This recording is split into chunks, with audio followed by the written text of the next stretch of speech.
warahmatullahi wabarakatuh.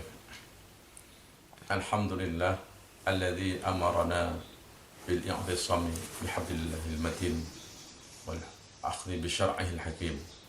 Allahumma shalli wa sallim wa barik ala nabiyyina Muhammadin wa ala alihi wa ashabihi wa man tabi'ahum bi ihsanin ila yaumiddin. Amma ba'd. Saudaraku kaum muslimin yang dirahmati Allah Subhanahu wa taala.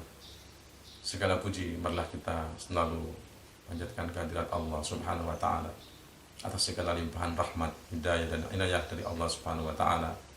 Hari ini kita masih bisa menjalankan ibadah puasa.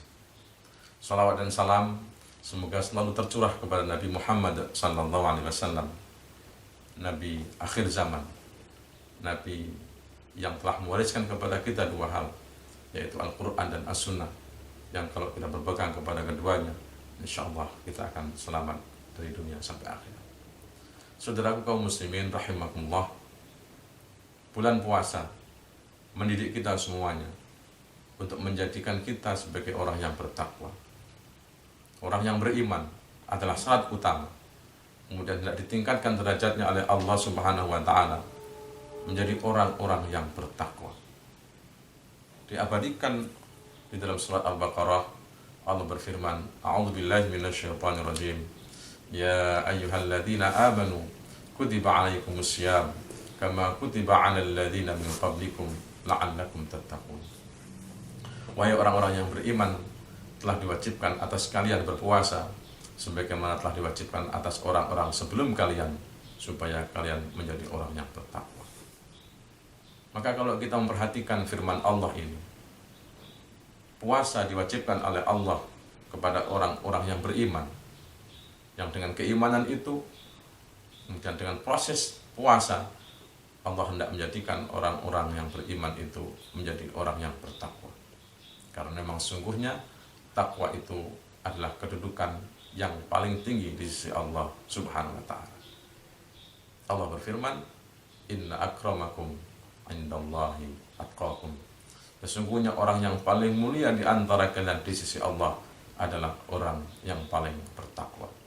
Tetapi tentu kita tidak bisa menganggap diri kita sebagai orang yang paling bertakwa.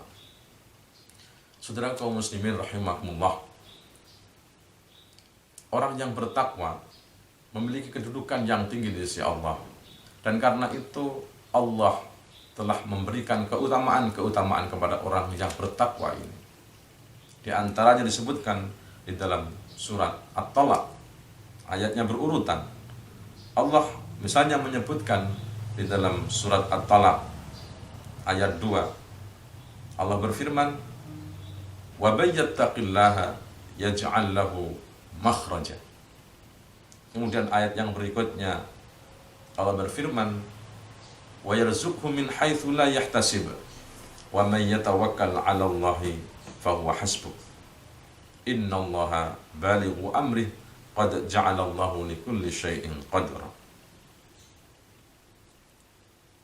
Tidak cuma dua ayat ini, ayat yang berikutnya juga menjelaskan tentang keutamaan orang yang bertakwa ini, yaitu ayat yang ketiga.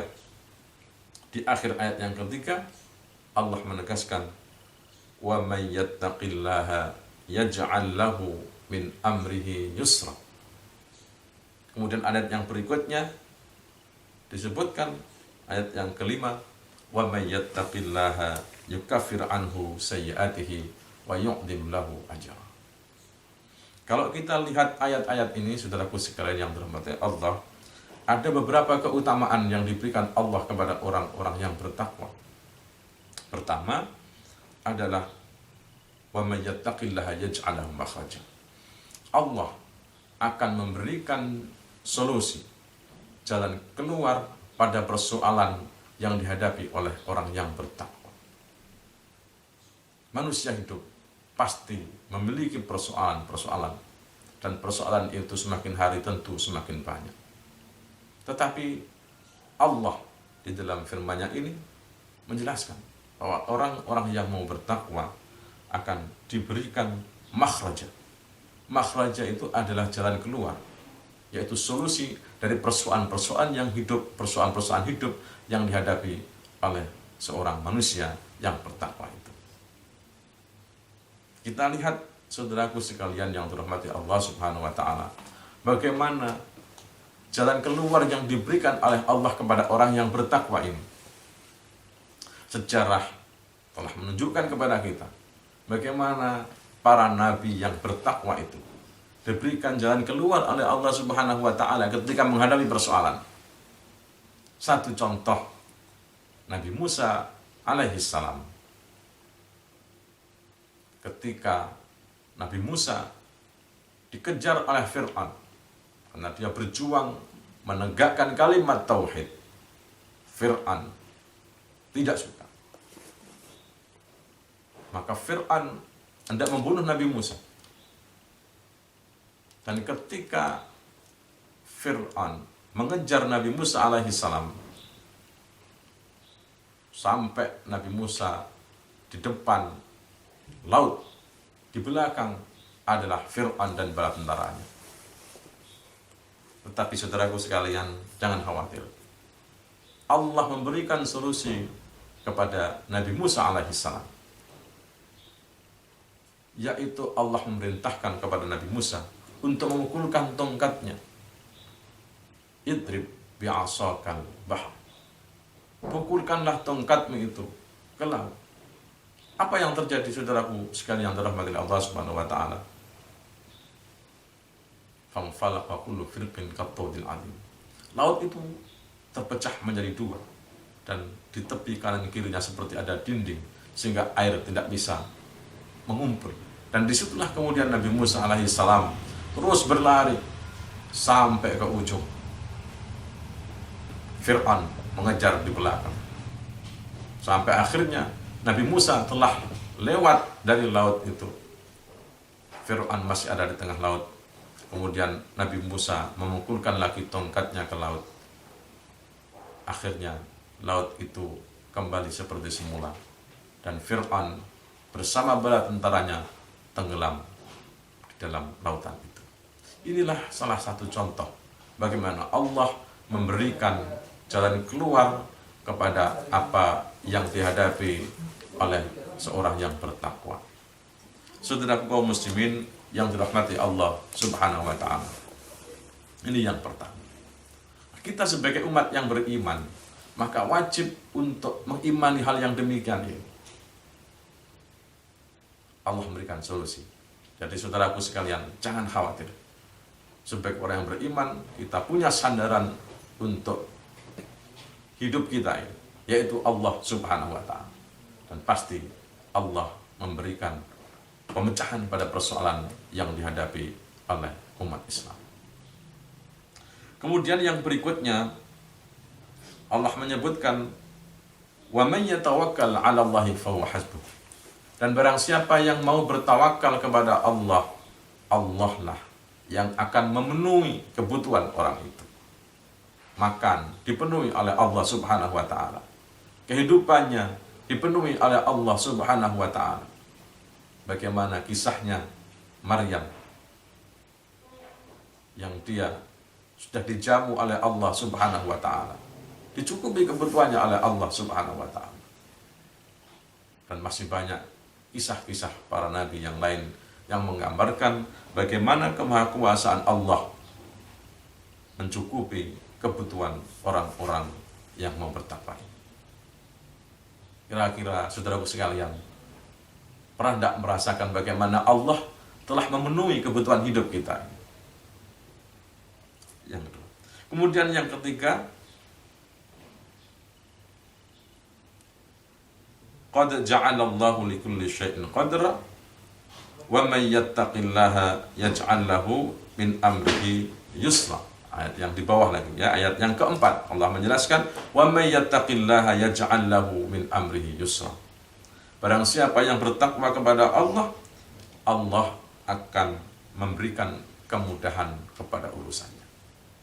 Orang-orang yang bertakwa, Allah akan memberikan kemudahan. Kalau yang pertama tadi adalah jalan keluar, sekarang Allah memberikan kemudahan pada persoalan-persoalan yang dihadapi oleh orang yang bertakwa itu. Maka saudaraku sekalian yang dirahmati Allah Subhanahu wa taala, hidup ini memang penuh dengan tantangan, hidup penuh dengan persoalan. sekarang yang dihadapi oleh kita semuanya adalah tentang pandemi COVID-19. Tapi sebagai orang yang beriman, kita jangan putus asa. Tetap tawakal kepada Allah, takwa kepada Allah. Pasti Allah akan memberikan kemudahan kepada persoalan yang dihadapi oleh umat Islam ini. Nah, sungguhnya semua ini adalah pada kekuasaan Allah Subhanahu wa taala. Wa may yattaqillaha yaj'al lahu min amrihi yusra. Kemudian yang berikutnya, keutamaan yang diberikan oleh Allah kepada orang yang bertakwa adalah Allah akan menghapuskan dosa-dosa orang yang bertakwa. Kalau orang mau bertakwa, insya Allah dosa-dosanya akan diampuni oleh Allah. Dosa-dosa kecil diampuni oleh Allah Subhanahu wa taala. Kenapa? Karena orang yang bertakwa dia selalu ibadah dan beribadah, berbuat baik. Dan dalam Quran disebutkan innal hasanat yudhibnas sayyi'at. Sesungguhnya perbuatan-perbuatan baik itu bisa menghapuskan dosa-dosa perbuatan jelek. Orang yang bertakwa, maka dosanya yang kecil-kecil akan dihapuskan oleh Allah Subhanahu wa taala. Kemudian wa yu'dhim lahu ajra. Allah akan melipat gandakan pahala bagi orang-orang yang mau bertakwa itu. Lebih-lebih di bulan Ramadan ini, Allah akan melipat gandakan pahala bagi hamba-hambanya yang mau bertakwa. Saudaraku kaum muslimin yang dirahmati Allah Subhanahu wa taala. Maka bulan Ramadan ini Allah yang hendak menjadikan kita sebagai orang yang muttaqin. Kita harus melaksanakan dengan serius, dengan sungguh-sungguh. Meskipun hari-hari ini kita tidak bisa sholat berjamaah di masjid, kita tidak melaksanakan sholat tarawih berjamaah di masjid, tetapi bagaimana kita memanfaatkan momentum Ramadan ini untuk meningkatkan ketakwaan kita kepada Allah Subhanahu wa taala. Justru sebenarnya di sini Allah tidak menguji kita. Apakah selama ini ketika kita beribadah betul-betul karena Allah atau ingin dilihat oleh manusia? Demikian pula dengan sholat-sholat sunnah. Kalau di masjid mungkin semangat sholat sunnah, tetapi ketika di rumah, apakah saudara-saudara sekalian juga tetap mempertahankan sholat sunnah itu? Demikian pula dengan tilawahnya. Biasanya masjid-masjid kita ramai dengan tilawatil Quran. Maka di bulan Ramadan ini kita tilawah dari rumah. Mungkin tidak ada orang yang mendengarkan bacaan Al-Quran yang kita kaji. Tidak ada orang yang melihat. Tetapi ketika kita bersungguh-sungguh di bulan Ramadan ini, insya Allah Allah akan mengantarkan kita, menjadikan kita sebagai orang-orang yang bertakwa dan dijanjikan oleh Allah sebagai orang yang paling dicintai oleh Allah Subhanahu wa taala. Saudaraku kaum muslimin yang terhormati Allah Subhanahu wa taala, demikianlah yang bisa kami sampaikan. Mohon maaf atas segala kesalahan dan kekurangan. Wabillahi taufik wal hidayah. Wassalamualaikum warahmatullahi wabarakatuh.